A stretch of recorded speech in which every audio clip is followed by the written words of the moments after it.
C'est pas normal.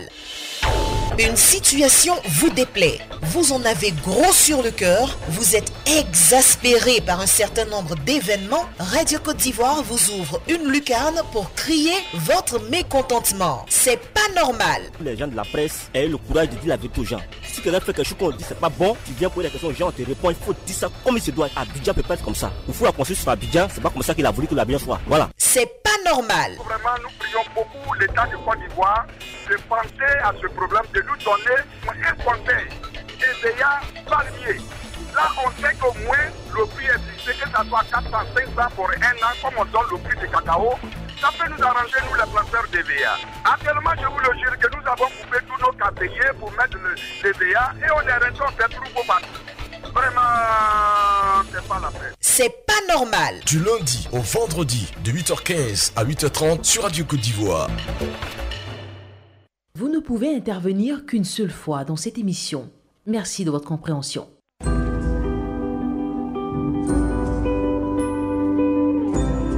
Madame, Monsieur, merci de nous retrouver sur Radio Côte d'Ivoire. 8h15 bientôt. 20, 21, 44, 48, 20, 24, 27, 87. C'est à vous de nous dire ce qui ne marche pas chez vous. Dans le bon ton, le respect des autorités, dans la courtoisie verbale. Nous nous rendons tout de suite à Nianda avec Monsieur Kobenan Dominique. Bonjour.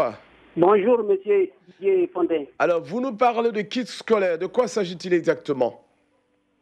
Didier Fondin. Oui.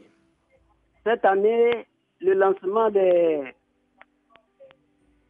la diffusion des kits scolaires a été fait à Thiès-Salé, dans le département de Thiès-Salé.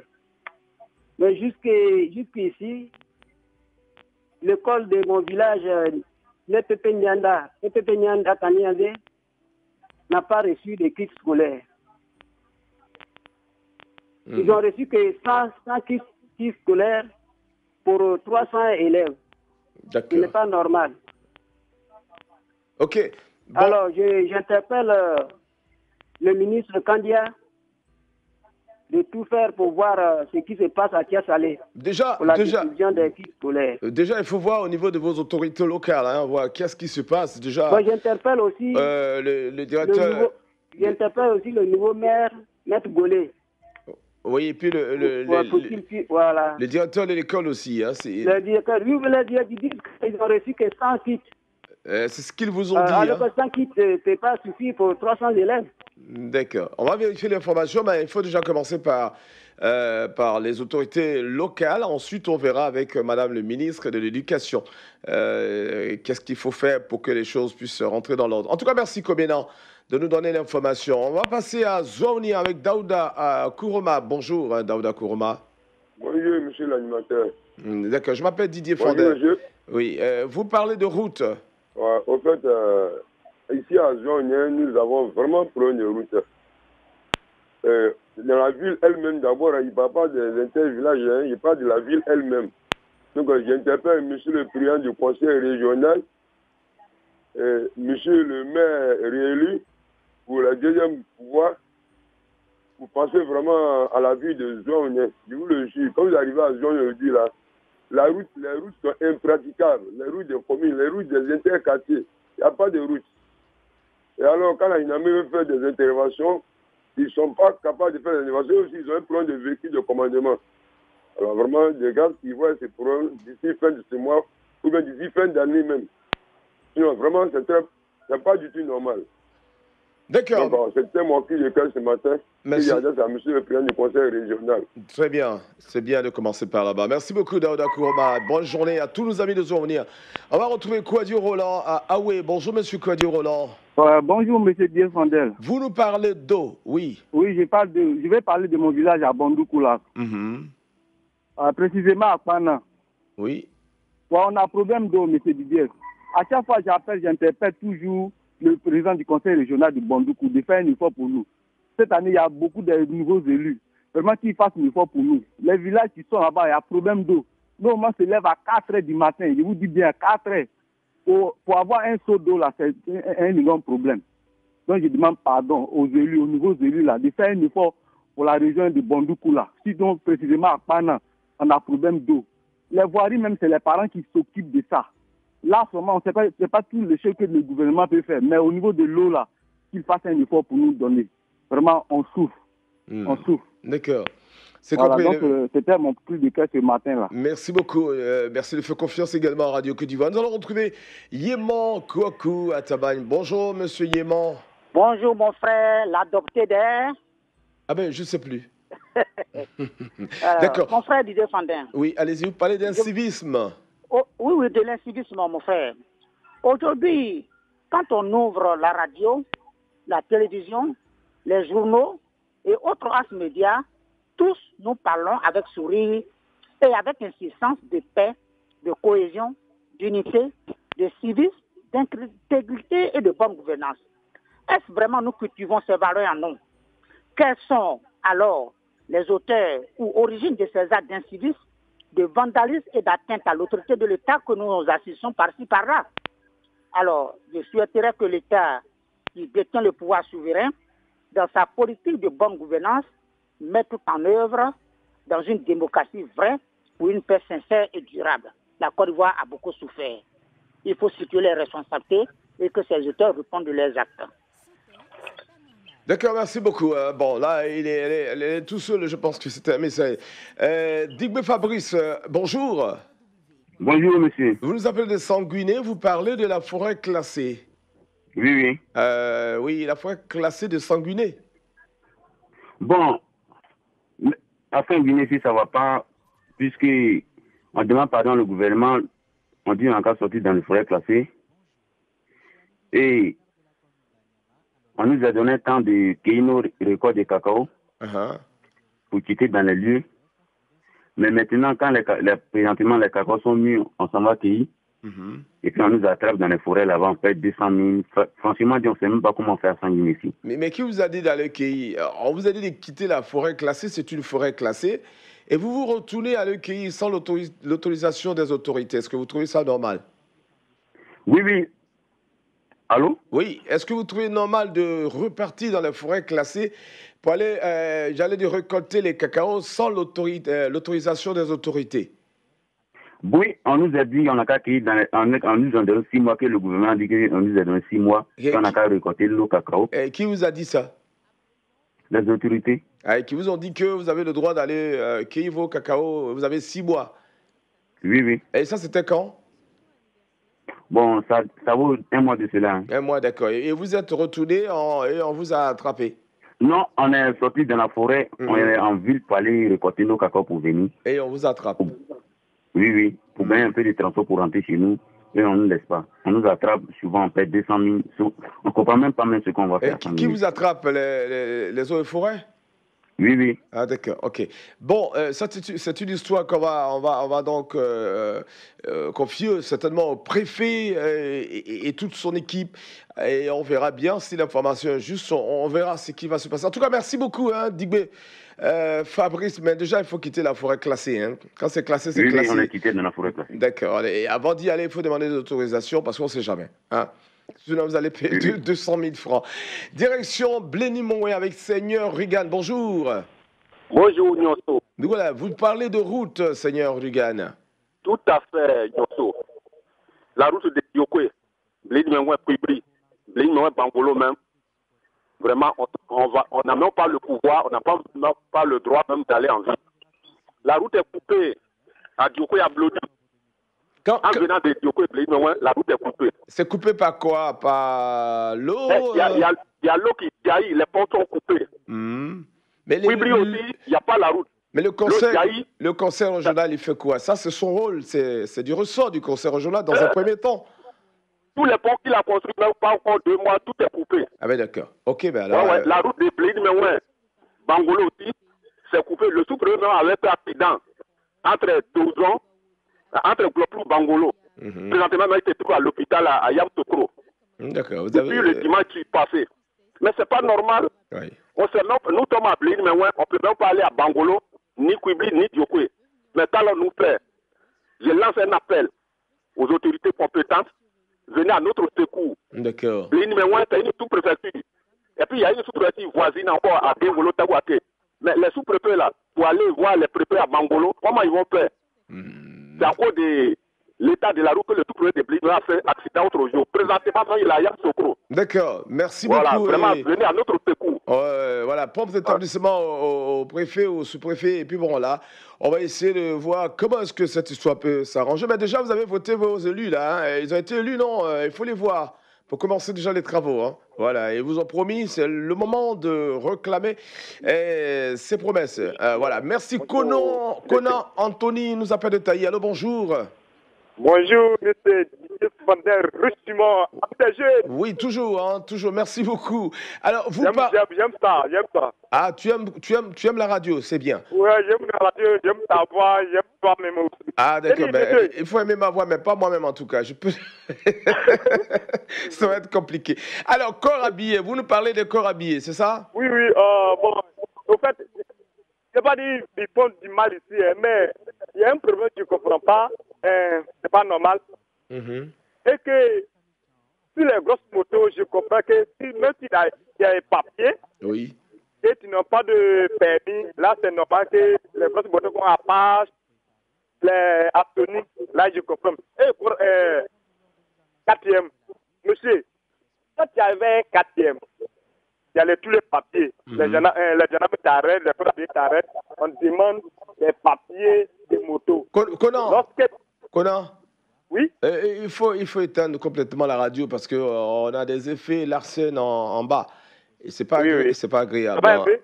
Ouais, ça va pas un peu. Il faut tout enlever. Comme ça, on peut. Oui, mais si éloigné des postes de radio. Mais on entend toujours. Bon, on va te reprendre après parce que là, on entend encore en bas, là, hein, le son, et ça, c'est pas agréable. Bon, on va pas Ouattara Dama. Et puis, on revient à Taï. Yamsoukro nous accueille. Allô, bonjour, monsieur Ouattara Dama. Oui, bonjour, monsieur. Vous nous parlez de la dégradation des routes. Oui, ce matin, j'essaie d'avoir la ligne par rapport à votre émission de ce matin. Oui, la parole est à vous. C'était le sujet d'ailleurs de la parole est à vous. Oui, bon, depuis un certain temps, je crois qu'on est en plein danger, c'est le mot qu'il faut dire. Ah oui. Parce que pour marcher un peu, même à 17h, vous faites un peu de sympa, votre vie est en danger. Parce que tellement les voies sont dégradées, les chauffeurs sont obligés de dévier la route. Même quand vous êtes sur le territoire, c'est un problème pour vous. La belle ville de Yamsoukro. Oui, la ville de Yamsoukro, la voie est complètement dégradée. On n'arrive même pas à circuler. Quand ils sont même à ta vie en danger. Hein, les belles voies que le vieux a fait, c'est devenu, au fait, c'est devenu un problème pour nous. Quand la mairie nous dit c'est le district nous dit que c'est la mairie, même quand il pleut, on n'arrive même pas à rentrer même dans nos propres machines. Les caniveaux sont bouchés, les ordures, au fait, la ville est devenue autre chose. C'est pas la mairie, le profilage, le retraçage des routes, c'est du ressort quand même du conseil régional. Voilà, bon, donc, on ne sait pas qui doit croire, mais en tout cas, c'est un problème. Il faudrait que, en tout cas, l'État et bien le gouvernement essaient de venir en aide parce que, en tout cas, ça ne va pas. C'est quand même la capitale politique de la Côte d'Ivoire. Il faut un visage plus reluisant, on va dire. En tout cas, je crois que tout dernièrement, le ministre même était ici pour le lancement de projets de SAT. Je crois qu'il lui-même il a constaté. Ils sont tout ainsi. Souvent, il y a des conseils des ministres, c'est pas Yamsoukro. Je crois qu'ils voient cela. Mais il faudrait qu'ils essaient de trouver une solution. Même le lycée scientifique, c'est devenu un problème.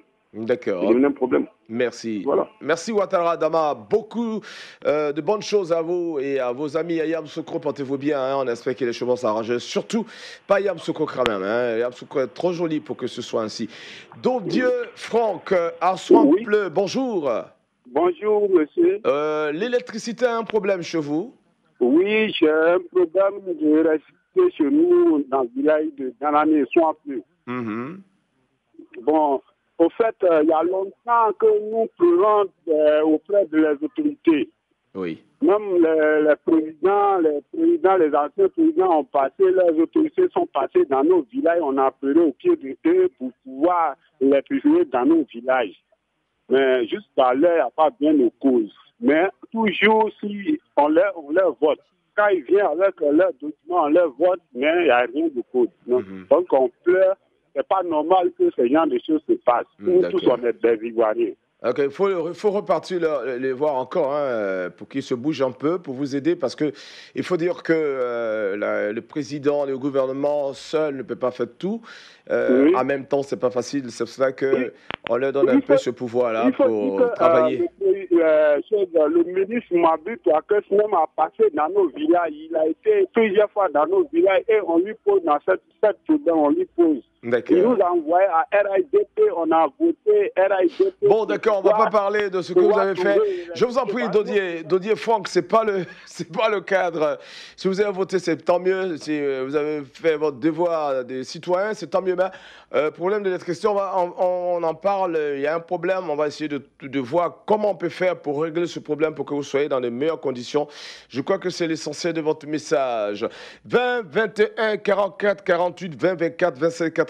Vous êtes sur Radio Côte d'Ivoire. L'espace, c'est pas normal pour dire ce qui ne va pas chez vous. Keita Zopu Mazna, je crois que je n'ai pas écorché le nom. Allô, bonjour monsieur. Allô. Monsieur Keita. Oui, bonjour. Bonjour. Vous nous appelez d'où? Oui, j'appelle pour mon village Tchaoué, dans le département de Ouaninou. Ah, d'accord. Ah, c'est monsieur Keita Zoumana, hein, j'imagine. Oui. D'accord. Alors, qu'est-ce qui se passe là-bas? Oui, bon, vraiment, on a un problème récurrent. Vraiment, j'aimerais attirer l'attention des autorités. Oui. C'est au niveau de l'eau. L'eau, on dit que c'est une source de vie, mais vraiment, nous en manquons là-bas. De l'eau à boire. Voilà, c'est-à-dire les gens de forage, ils sont allés une fois là-bas. Allô? Oui, allô, nous vous écoutons. Voilà, ils sont allés une fois au village. Oui. Bon, ils nous ont promis revenir et ils ne sont plus revenus. Bon, or, le village, vraiment, c'est un gros village. Nous sommes situés en canton. Et le chef-lieu, c'est le village Tchaoué. D'accord. Voilà. Bon, j'ai fait appel une fois en 2017. J'ai appelé une fois en 2017 à Radio Côte d'Ivoire. Et vraiment, je reviens encore pour insister. Parce que nous avons une maternité, nous avons l'école. Il y a un centre de santé. D'accord. Bon, il y a les instituteurs sont là avec leurs femmes, leurs épouses, et on n'a pas de pompe hydraulique au niveau du village. Ah oui, c'est pas facile, hein. Bon, la pompe qui est au niveau sud du village, chaque fois cette pompe-là tombe en panne. Même j'étais récemment au village. Mais dites-moi, quand la pompe villageoise, quand même, qui tombe en panne, et vous les villageois, vous ne pouvez pas vous cotiser pour faire ça? Vous attendez tout de... C'est ce que je dis, c'est-à-dire on cotise. Nous-mêmes, les cadres, chaque fois on cotise. Mais cette pompe-là, à force de réparer, elle est en panne. Actuellement, ça ne marche pas. Donc, il va falloir vous adresser déjà aux autorités locales, hein, on va dire le maire et tous ceux qui sont là-bas, pour voir comment est-ce qu'on peut régler. Mais il faut les approcher. Apparemment, on a l'impression que vous ne les approchez pas. Et c'est ce qui fait que... On les approche. C'est parce qu'à force de les approcher, eux-mêmes, ils se sont... en tout cas, ils se sont... je ne sais pas comment expliquer. Ils nous ont beaucoup aidés. Donc, j'attire maintenant l'État lui-même pour que, en tout cas, ceux qui s'occupent de ces forages-là, dit que le village de Tchaoué, dans le département de Ouaninou, nous en souffrons actuellement. Merci beaucoup, monsieur Zoumana. Keita, merci beaucoup. On va devoir vous laisser parce que le temps court et il est temps. Kobena Dominique de Niada nous a parlé Kiskoulé qui ne sont pas encore arrivés.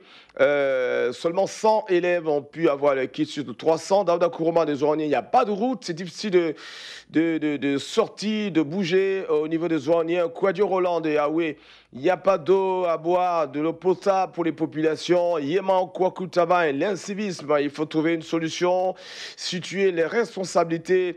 Drigbe Fabrice de Sanguiné nous dit que la forêt classée, ils ont été déguerpis de la forêt classée. Cependant, ils y retournent pour cueillir le cacao et ils sont amendés à hauteur de 200 000 francs CFA. Que faut-il faire? Seigneur Rugan, Benoît, également, il n'y a pas de route là-bas, il faut faire des efforts. Il y a même le préfet qui est à l'hôpital à cette occasion, il a eu un accident. Et puis, Conan Anthony de Taï, les corabillés également sont sur la sellette. Ouattara Dama, Yamoussoukro, dégradation évidente des routes à Yamoussoukro. On en a parlé dans la parole est à vous, hein, c'était d'ailleurs le sujet. Et puis Dodier Franck de Assouampleu, l'électricité, on en veut. Évidemment, chez nous aussi, Keita Zoumana qui pleurait à l'instant en Djemé pour dire qu'il faut de l'eau pour les populations de Choli. Merci à vous tous et à vous toutes. Merci de nous avoir suivis. Dans quelques instants, les avis communiqués. C'est pas normal. Vous pouvez réécouter cette émission sur notre site internet www.rti.ci, onglet Radio Côte d'Ivoire.